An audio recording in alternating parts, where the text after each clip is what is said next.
So there's the three rules of investing. Invest in yourself first, invest in the thing that generates your income, and then invest in passive income.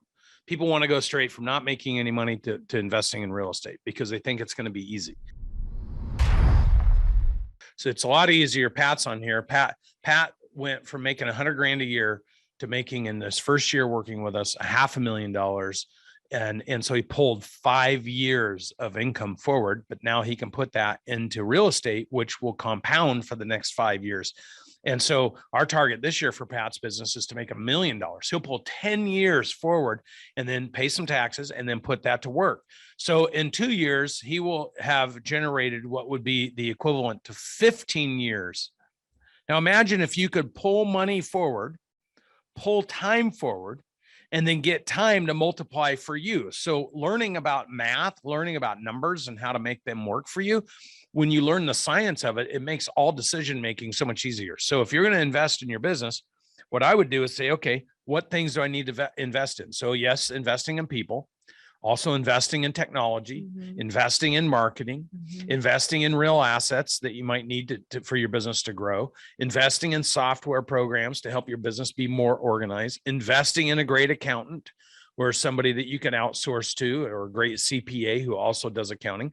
In Sherman's case, invest in people offshore so that you can get lower labor costs and provide employment opportunities to people who otherwise might not have them and be able to impact their lives. So investment could be anything that allows the business to massively grow and scale and get bigger.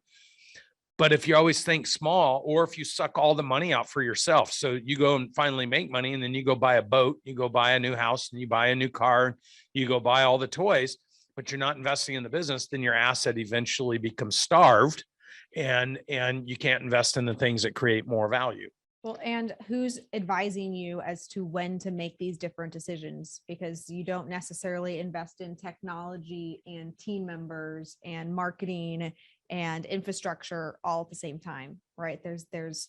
We refer to these as breakpoints. It's the areas that you focus as your business hits these different revenue sizes. And anybody who has had experience building businesses, as soon as they see these breakpoint slides and have come up against these chasms that are in between the breakpoints where it's like failure can happen, they instantly relate to it, because it's so true. At these just different points in revenue, you have to be making these other investments, and oftentimes they're scary because right now you're in this breakpoint. You might be in breakpoint 1 and you're moving into breakpoint 2 from a revenue standpoint, but you're nervous if you're making the right investment. Oh, should it be technology? Should it be sales team members? Should it be leadership team members? Should it be a marketing initiative? And so this investment decision isn't just about real estate investment or personal investing. It's actually, how do you use the organizational funds to invest in the business for its future growth? Did you like that comment that was up there? Hey, Dimitri, can you scroll up to the comment? I love the, where is it? Keep going. Oh yeah, Steve and Kristen, we visited another boot camp and they told us we have sexy financials compared to everyone else in the group. Thank you and your team. This is the real deal. Don't you want sexy financials? If you could have one thing, forget about sexy marketing. You don't need sexy sales. Definitely not, unless you're in like, I don't know what kind of industry, but sexy financials is the best type of sexiness to have in any business.